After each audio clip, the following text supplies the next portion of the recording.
Let's get right into it. It's been a minute. But here's the thing. We're gonna get into exactly how I dropped 40 plus pounds of fat, 7 inches off my waist, but I maintained majority of my muscle mass. I know you guys see a lot of my client results, and you're like, "Oh my god, how do you do this?" I'm gonna walk you through exactly how I did it for me, and exactly what you need to do because you guys need to shift your mentality when it comes to losing, fat and reaching your goals and becoming aesthetic. Aesthetics does not mean just losing weight. A lot of you guys focus so much on losing weight, you get down to a certain weight that you wanted to be at, and then you look like shit. And you're like, oh my God, what happened? You lost muscle because you rushed the process. You can only lose so much fat at once. Just because you lost 10 pounds in 2 weeks doesn't mean you lost 10 pounds of fat in 2 weeks. You probably lost like 4 pounds of fat in 2 weeks and lost 6 pounds of muscle.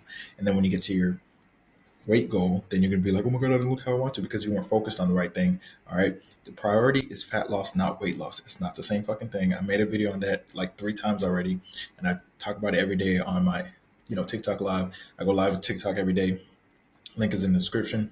But I talk about it every day because a lot of you guys have this goal to be aesthetic, to maintain muscle, right, while losing fat, lowering your body fat. If you want to lower your body fat, don't focus only on weight loss. Majority of you guys have some muscle under there. You just have so much fat covering it that you don't even think you have abs. It's a body fat percentage thing. All right, you got to focus on losing fat. All right, so once again, the truth about fat loss is going to be slower than weight loss, but you're going to maintain more muscle, which means in the long run, your metabolism will be faster, but also you'll actually look like how you want to look. So just because the weight isn't going down as fast as possible, too many people are like, oh my God, this kid not going down fast enough. At least it's not going up like it has been for the past fucking 10 years. All right. The scale's been going up for 10 years for you. And you're losing 2 pounds a week and you're like, I want to lose more. If you lose more than 2 pounds a week, if you're losing like 5 pounds a week consistently for the first 8 weeks, you're just losing a bunch of muscle. How many times have people, probably 1,000, I'll just answer right there, but the amount of times people have DM me like, hey man, like I lost 40 pounds in 3 months, but I don't know, man. It's just like I still have a lot of, I have saggy skin and have belly fat. Like, what did you do? And I'm like, I lifted weights and I didn't try to fucking rush the process. That's what I did. Rome wasn't built in a day. We all know that shit. Yet we know all this shit and we do the dumbest shit. Like, that keto and focusing on weight loss is not the way to be sustainable, but it's also not going to get you to the physique that you're looking for. You're trying to be aesthetic. You have muscle under there. Stop losing muscle in the process by starving yourself and doing a bunch of cardio. You need to stop doing this shit. All right.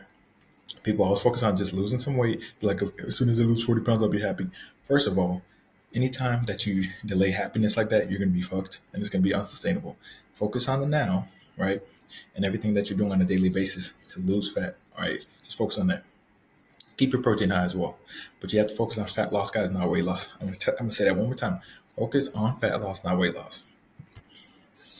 All right. So you're probably like, hey, why the fuck is he talking about this so much? Listen, if you're training for aesthetics, which majority of you guys who hit me up are, you guys are training for aesthetics. You guys are not training for just like to make weight for some shit or something, to make weight for wrestling.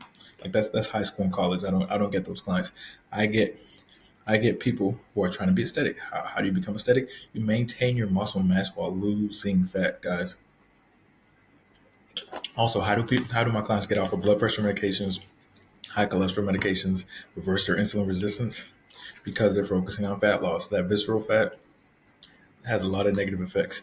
The more belly fat you have, the more risk you're at for high blood pressure, high cholesterol. You guys know all this insulin resistance, right? That's why I prioritize fat loss, because you can be skinny and I have high blood pressure, high cholesterol, insulin resistance. It happens all the time if you're like skinny fat. Now, before someone comes in here and is like, well, see, it doesn't matter if you're skinny or you're fat, it's unhealthy. Yeah, like I just said, you could be skinny fat and unhealthy. But majority of the time, like 95% of the time, if you're fat, you're unhealthy. Well, 99% of the time, if you're fat, you're unhealthy. And then there's like that 5% of the time if you could be skinny fat and unhealthy. But most people who are skinny, generally their numbers are in order. They might be malnourished, but still the numbers are usually pretty in order. All right. So I don't want to hear those people come on here and say, oh my God, like the skinny people are unhealthy too. The only people who say skinny people are unhealthy too is a fat motherfucker. So get the hell out of here. Anyways, if two people start at 5'10", 220, 30% body fat, and the goal is 180 lean, if one focuses on weight loss, they'll probably get there in 3 to 4 months, but they'll be like 18, 20% body fat, right? So they'll still have a lot of belly fat, still have probably high cholesterol, high blood pressure, pre-hypertensive, and a little bit more insulin resistance. The other one is going to take 6 to 9 months, right? But when they reach 180, they'll be about 10 to 12% body fat. So they'll have lost more fat, right? And they'll do it in a slower amount of time, which means it'll be more sustainable for them. They're going to have more muscle mass, better metabolism, and overall better health. All right. So that's why that's important, because Here's the thing: those 6 months are going to pass regardless. Guess what? This guy who lost 3 to 4, who lost the weight in 3 to 4, months, he's going to be frustrated that he's 18% body fat still doesn't have results. So he's probably going to not reverse that. He's probably going to binge eat, and then after 6 months, he'll be back at his starting point. While this guy is at 12%. I see it all the time. I literally see it all the time. That's just how it works. You're gonna try to crash diet and be like, I did lose weight. I don't give a fuck if you lost weight. If you're not at your goal, if you're not at your goal, if you didn't look how you wanted to look, then you didn't reach your goal. All right. Just because you reach your weight goal doesn't mean you reach your overall goal. All right. If you're trying to lose a bunch of belly fat and you went from a 42-inch waist to a 38-inch waist, but you lost 40 pounds, that just means you lost a fuckload of muscle. Period. All right. Like I said, prioritize strength training, guys.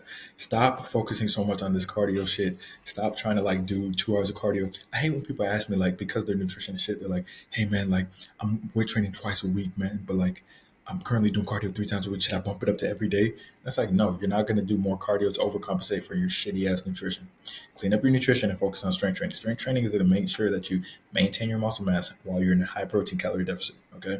Now cardio you could add that on to lose a little bit more water weight, or maybe for your bloating, if you have bloating issues. But as far as fat loss does not require cardio. It just doesn't. And if you lift heavy intensely, that's gonna be cardio basically, right? When you're doing 4 sets of 12 to 15 reps on like incline bench and you're taking 60 to 90-second breaks and you're actually going intensity and you're actually feeling the burn, right? You have high intensity. That's basically cardio because you're getting your heart rate up. All right. Another problem you guys have in the gym is your lack of intensity. Make sure you're lifting intensely. Make sure you're pushing yourself. You don't want to just go through the motions. You don't want to just go through the motions. You want to push yourself. All right. Now go in the gym. People, every time I take my pump cover off, like today I went in the gym because I'm telling you, I always come there later than everybody else, but I leave faster than they do because I do like a 60-minute intense workout.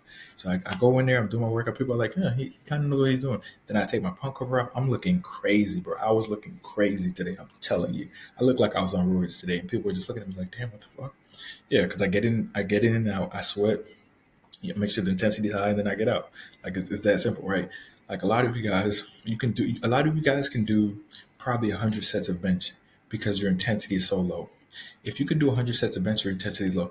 Some people, I remember there was a client back in the day. I already told you guys the story. Client back in the day, and he was like, "Hey man, like I don't think this is enough volume. I need more volume." It's like, no, that's way too much fucking volume for you. You need to increase your intensity. All right, you need to push yourself and actually increase the weights. It's not the fucking volume. The volume is not the issue. All right. Like here's the thing. If you give me if you give me a chest day, if I only have dumbbells, I will literally make get a good chest pump, but also get a good workout with just dumbbells and body weight. Right? I can make it happen. Versus if I gave you 100 machines, Smith machines, shit like that, and you don't have high intensity and you don't have structure, your workout's gonna be ass. Right? Intensity is super important in the gym. Literally.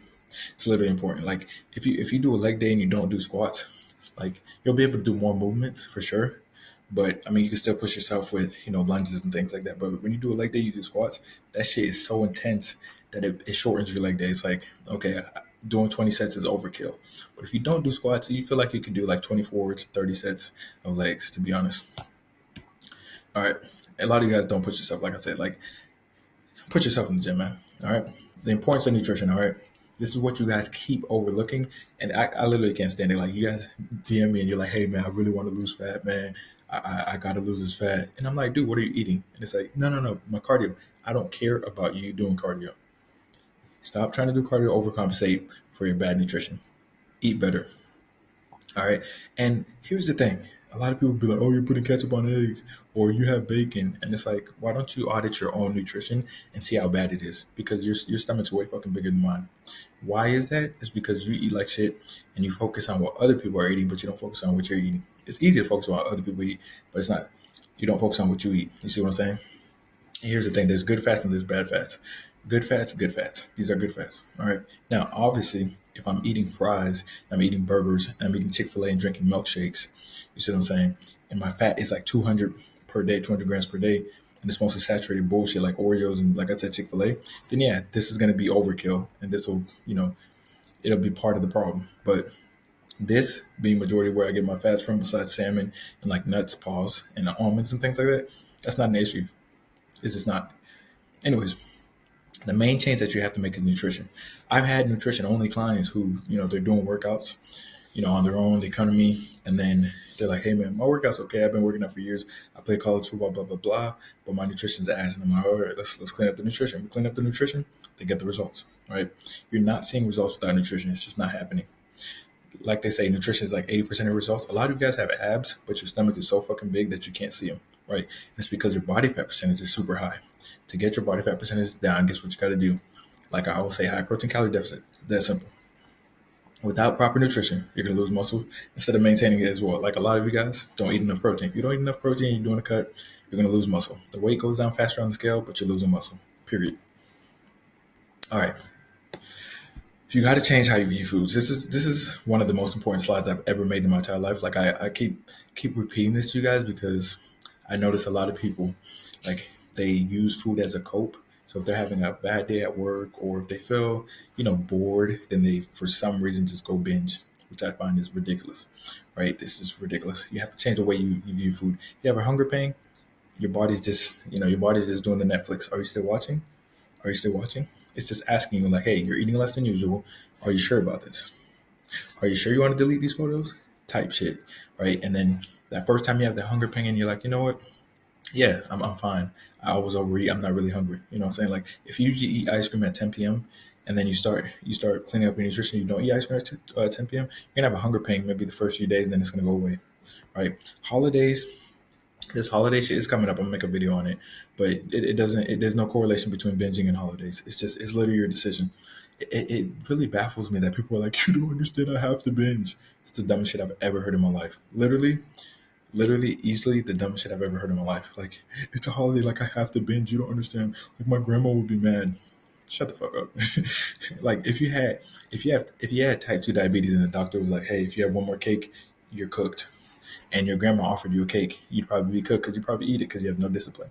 It's a discipline thing. It's not a you don't understand type thing. Like y'all be saying the dumbest shit. I swear to God.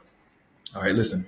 Weekends don't mean you get drunk as possible and eat like shit. Now, if you don't have fitness goals, that is fine. All of this is fine. All right. So if you don't have fitness goals, ignore what I just said. If you have fitness goals, you cannot simultaneously do everything that goes against it. All right, it doesn't make any sense. Like you're like, well, you don't understand my situation. Like I have to eat my grandma's food and I have to drink on the weekends. That's fine. That means you just don't want your goals. And I'm not going to want your goals for you, but I'm going to tell you that obviously you're not going to get to your goals. Right? You're stopping yourself from it.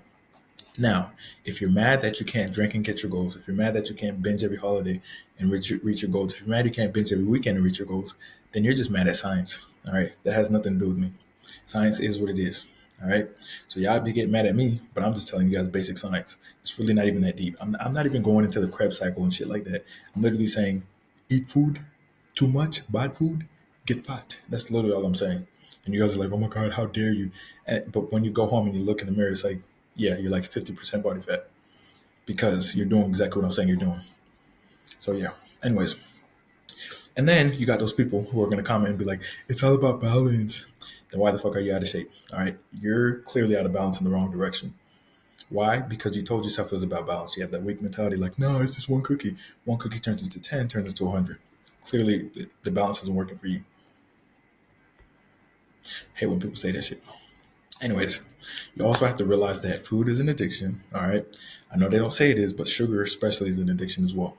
And all those other ingredients that the scientists made specifically for the foods these days, all the chemicals and stuff, they're meant to act on your brain in a certain way to make you crave more and more of the food, right?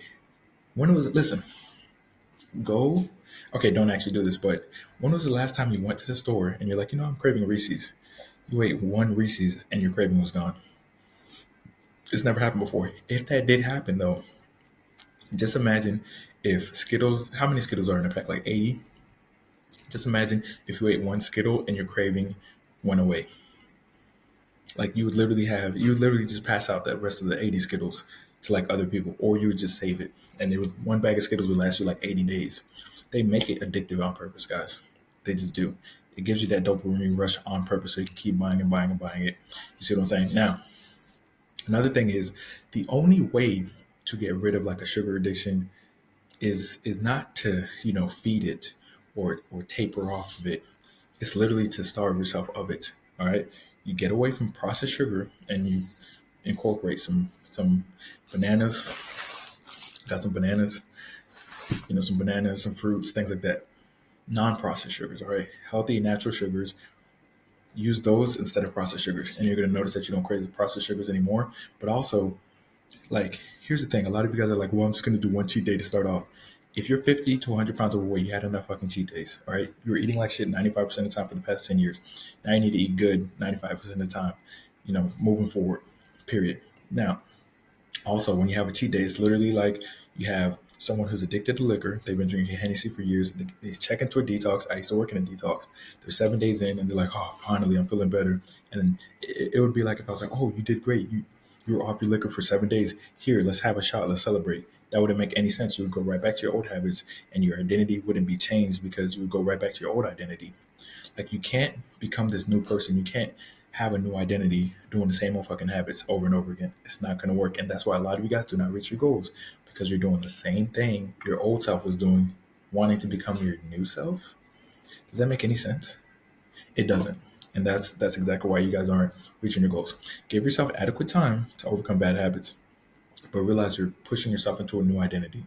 Like if here's the thing, if you're a smoker and you're trying to quit, you don't want to identify as a smoker who's trying to quit. You want to identify as a non-smoker who doesn't smoke because you're a non-smoker.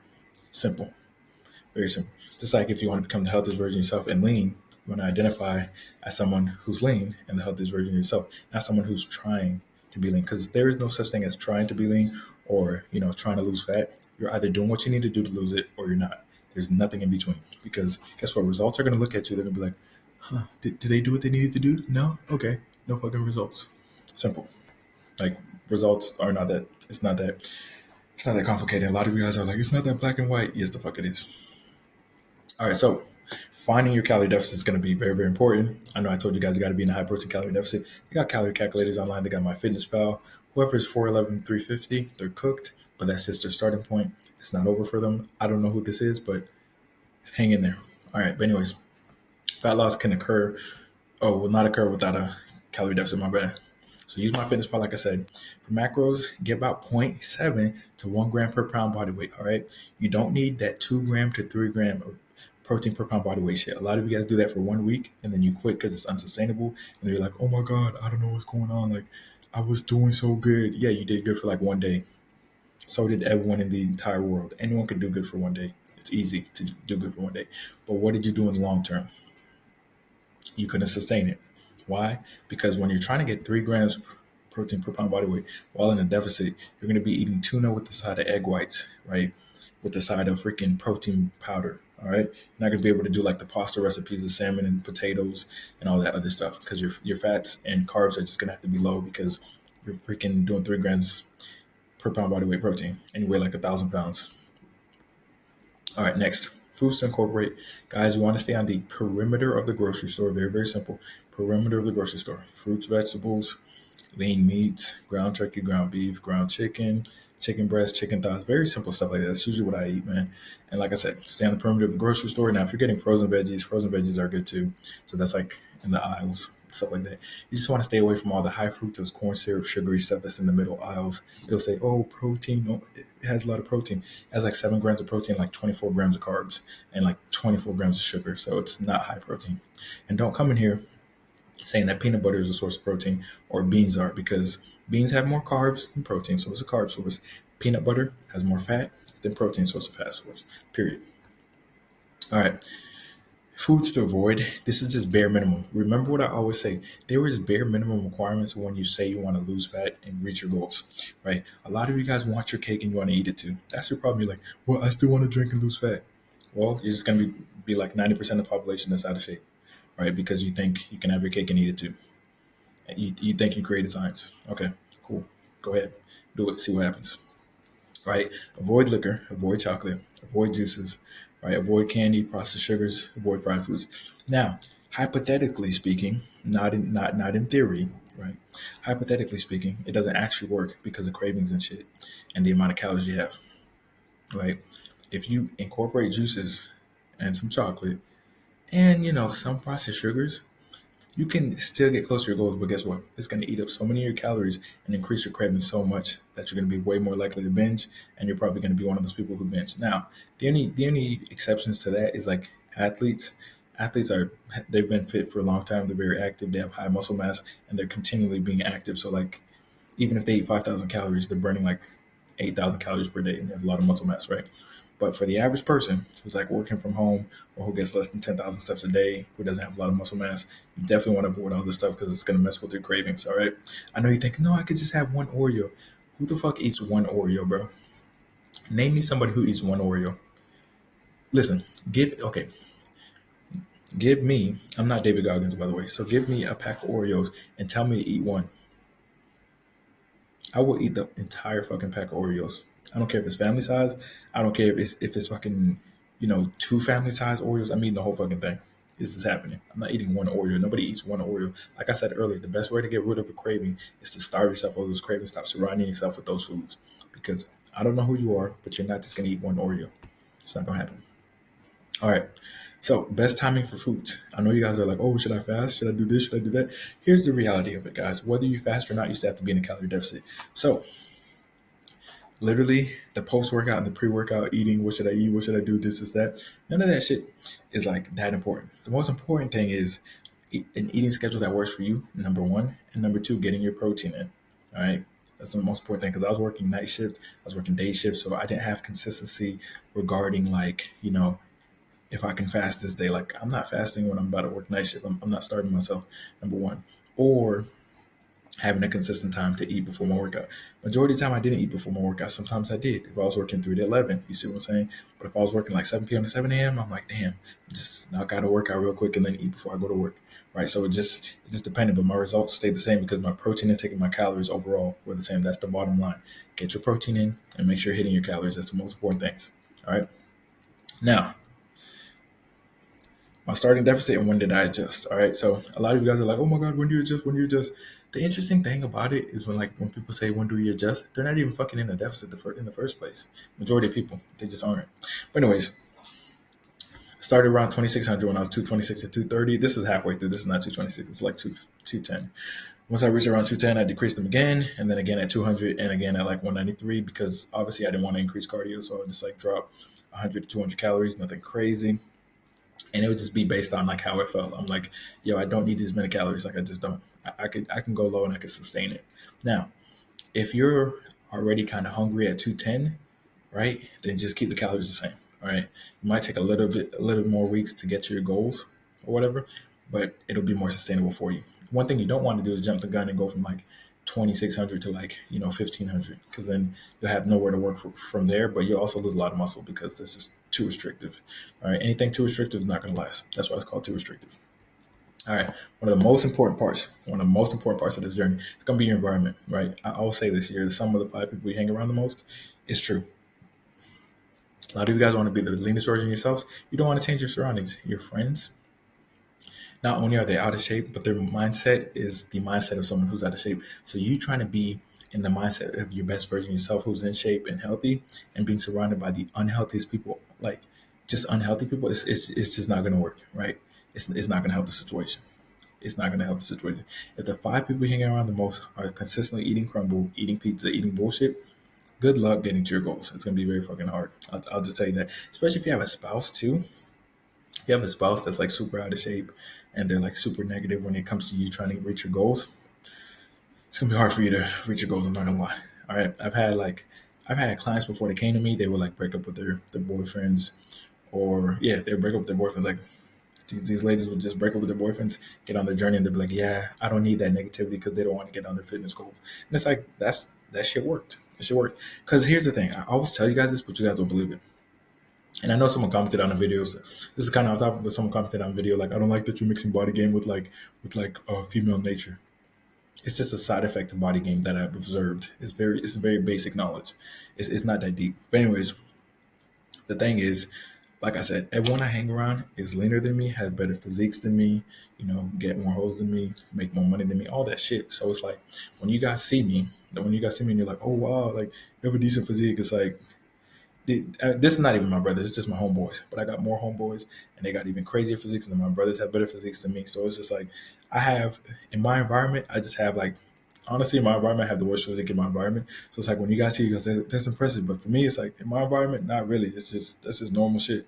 You see what I'm saying? So when you surround yourself with that, it'll be more normalized for you. A lot of you guys, you're the leanest person the leanest person you see on a daily basis, and you're like 50% body fat or 30% body fat.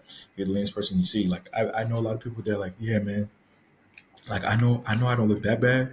I'm like 25% body fat, but like I'm the leanest person around me. So it's like people be like, nah, you lean already, you good, and it's like it's that's a bad environment to be in then because if you think 25% body fat is good, then you've clearly never been to any doctor, and yeah, you clearly haven't looked in the mirror either.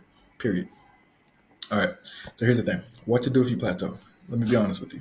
Most people think they plateaued, but in reality, they either decreased their steps because they got tired and they're in a deficit and they're trying to conserve energy, or they're not even tracking what the fuck they're eating. Right? You have to track everything: ranch, mayonnaise, track everything. Literally, track everything: liquor, freaking juice, coffee. You have to track everything. Like I can't tell you the amount of times people are like, "Hey man, I think I'm hitting the plateau," and then I'm like, "Did you change anything?" They're like, "Yeah, I just added in the coffee, nothing crazy," and it's a mocha from Starbucks. It's like 500 extra calories. That'll take you out of your deficit, obviously. Shit like that. Or they weren't really tracking. They just kind of cut out the bad food. They started losing, and then they're like, "I stopped losing." It's like you got to track, so you know exactly how many calories you've been consuming. So when you do actually plateau, you know how much you need to decrease by. You see what I'm saying? But usually it's just people not tracking nutrition. You got to weigh your foods. You got to make sure you know exactly what you're consuming 24/7 because that's the bare minimum to get your results. If you go to an accountant and you're like, hey man, I want to save money really, really bad. I want to save, 30,000 by the end of the year. And it's January and they're like, okay, cool. How much do you make? You're like, I have no clue. How much do you spend? I have no clue. How much is in your account? Zero. Well, you're probably going to want to know how much you're making and how much you're spending. That's exactly how it is for the calorie counting shit. If you come to me and you're like, hey man, I'm really trying to lose 30 pounds by the end of the year. But guess what? You don't know how many calories you consume. You're not even fucking trying. That's the bare minimum. If you can't do the bare minimum, then you don't deserve any results. Period. That's insane. All right. Now, meals that I actually ate, guys. Like I said, I mean, this is funny that I'm looking at this right now because I'm about to. I just hit the gym, so I'm about to eat this right now, which is kind of funny. Except for the bacon, I'm just gonna do eggs and fruit. I don't have cheese either. I need to go get that. Anyways, 3 eggs, 3 egg whites, with cheese, bacon, or turkey sausage, or English muffin, or tater tots, or oatmeal, right? So I always do some kind of eggs, and then I always have a side of turkey sausage, or tater tots, or English muffin. Very simple, right? And lunch and dinner is usually rice, broccoli, salmon, ground beef tacos, teriyaki chicken, simple stuff like that, right?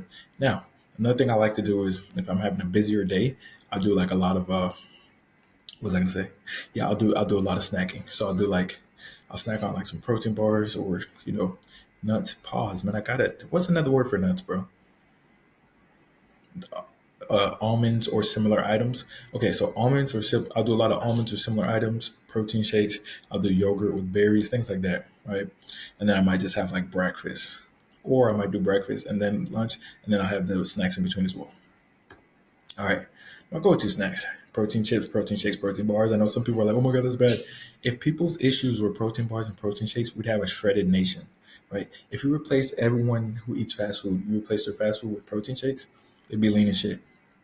Because going to sit down at a restaurant or eating fast food is literally 20 times the calories of this. But this will keep you way more full because it's high in protein. I like white cheddar popcorn. That really gets rid of my chips cravings. So does protein chips. And then Triscuits, string cheese, edamame, Greek yogurt, fruits, and then almonds and other items. Very simple. All right, sweet tooth. A lot of you guys, I keep telling you this, you have a sweet tooth because you never ate the right way before.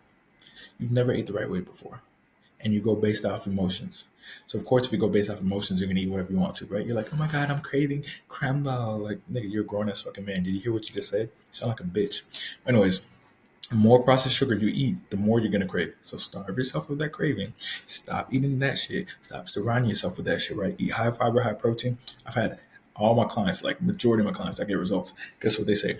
As soon as they start eating like this, like, oh my god, my cravings went away. And I'm just like, here's the thing. I don't. I used to celebrate like client results a lot more, but now it's just expectation. Like I have high expectations of my clients. If they don't execute, Like I could see it on paper. If it's like, okay, your weight's not going down, your fat's not going down, you're not genetically different, right? You don't have some kind of condition. You're just not doing the work. It's that simple. So when my clients are like, oh my God, my sweet tooth going away, I'm losing fat. I'm like, yeah, that's what I expected you because, we went over all your blood work and all that stuff, or you don't have any conditions. Most people don't have conditions, all right, which is why a lot of conditions are called rare conditions, right? Like a lot of conditions are rare. There's rare conditions. Everyone can't have the same rare condition, or it wouldn't be rare, all right?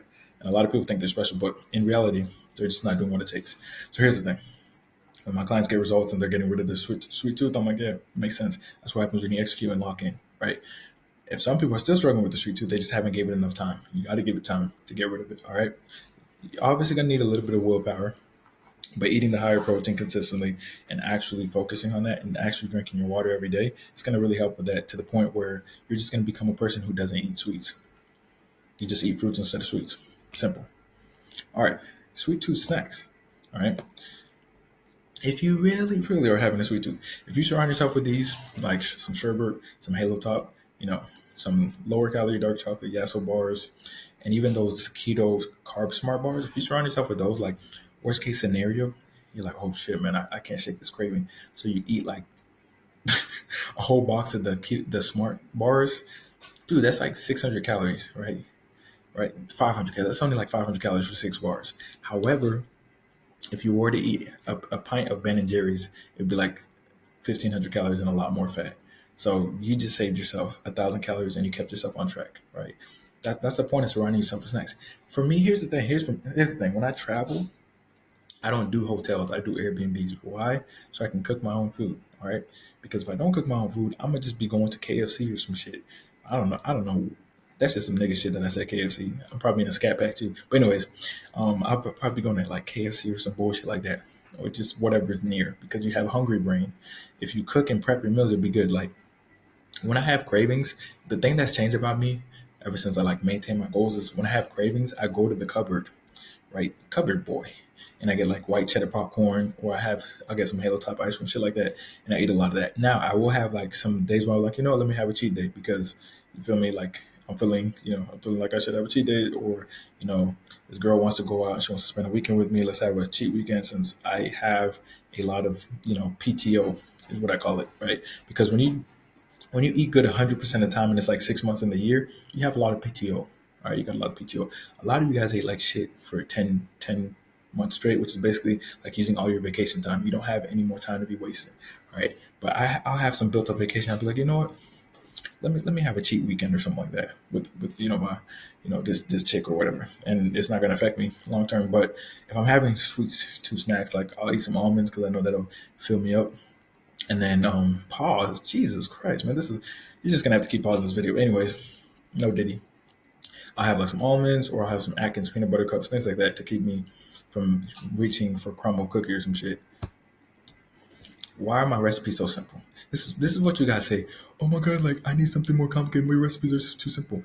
What's simple is repeatable. What's easy to do gets repeated. Say it again. What's simple is repeatable. What's easy to do gets repeated. That's number one. Number two is what celebrated gets repeated too. Like a lot of you guys, what I noticed over the years of training is too many people focus on the negative things that happen instead of the positive. If they lose 2 pounds of fat, not 2 pounds, 2 pounds of fat, they'll be like, dang, why didn't I lose 3 pounds? Why don't you celebrate losing fucking two? Because if you lose two for the next 6 months, you're at your goals, the goals that you've been trying for 10 years. Instead, you focus on the negative. Why didn't I lose three? Then you lose three, you're like, why didn't I lose four? You don't want to fucking lose four. All right? Two is good enough. Anyways, I'm not spending 4 hours in the kitchen making a protein pizza or one of those recipes you see on TikTok. A lot of you guys save TikTok recipes. You're like, oh my god, this is gonna help my craving for this, panini sashimi sandwich or whatever the fuck you guys be eating. And it's like no one who's lean, like my homeboys that are leaner than me, my brothers, everything. Like all my homeboys that are leaner than me, they don't spend hours in the kitchen doing bullshit. They keep it simple: rice, broccoli, salmon, sweet potatoes, chicken, and stuff like that. Like you guys should not be doing these 6 hour recipes because you're not gonna be able to sustain it. Because when you have one busy day, you can be like, dang man, I have to grab fast food. I was gonna do the recipe, but recipe takes 6 hours. Like that type shit. All right, so here's some mistakes to avoid. Let's keep it simple. Let's keep it simple. All right, not weighing your foods or using measuring cups. Right. One of the things that I see is like If my client's like, yeah, I'm eating everything on the plane, I'm not losing weight. I'm like, yeah, you are eating everything on the plane, but your portion sizes are whatever you want to eat. It's not the actual portion sizes. Like you need to make sure that you're actually tracking because it's so easy to think 1 cup of rice is 10 cups of rice. I swear to God, 4 cups of rice looks like what we think one is. Why? Because we are carb heavy. That's number one. Not tracking your numbers in the gym. If you are on a cut and you are slowly or not slowly, but rapidly losing strength, that means you're losing muscle. You don't want to lose strength. All right. Not tracking your waist size. A lot of people don't lose a lot of weight in the first month because they're gaining muscle and losing fat.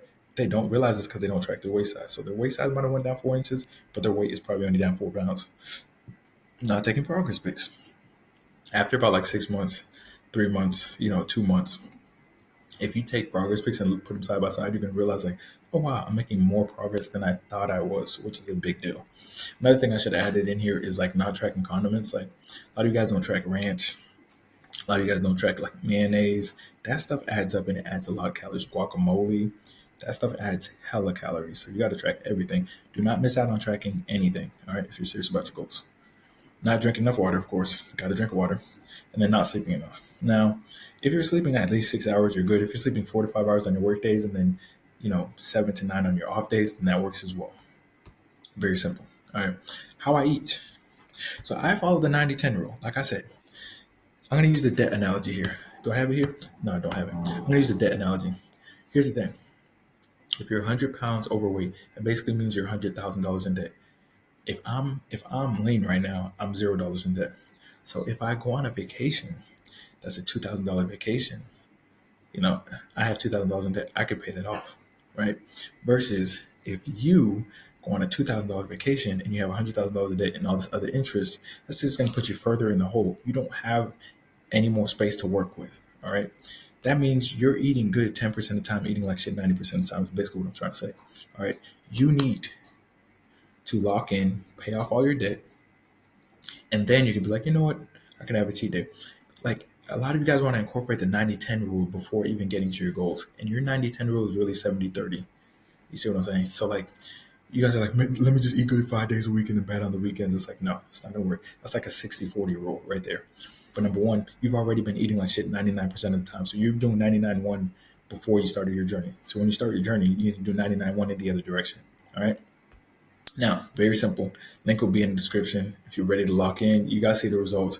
Real results only. We lock in, we focus, we execute. Link will be in the description to set up a call. Serious inquiries only. None of that bullshit. Listen, no bullshit approach here, man. We get straight to it. You put in the work, you get the results. If you're not getting results, here's the thing. If you're not getting results, there is literally 0% to do with the process. It's literally you. Now, whether you think it's your fault or not, also has a lot to say about your character as well. Peace.